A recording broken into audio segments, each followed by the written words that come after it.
ఆదిశక్తి గంగమ్మకేమో ఏటేట జాతరలోన గనగన గంటలు కొట్టి ఘనముగ పూజలు చేసి మహిమలెన్న ఉన్నట్టి మా తల్లి గంగమ్మ వేడుక జరిపేరయ్యో.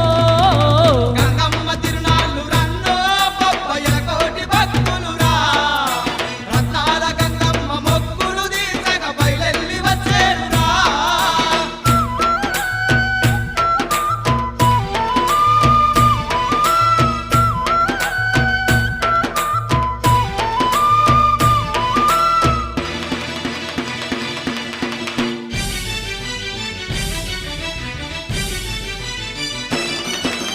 ధన ధన దప్పులతోని బొట్ల బొట్ల బోనాలు తీసి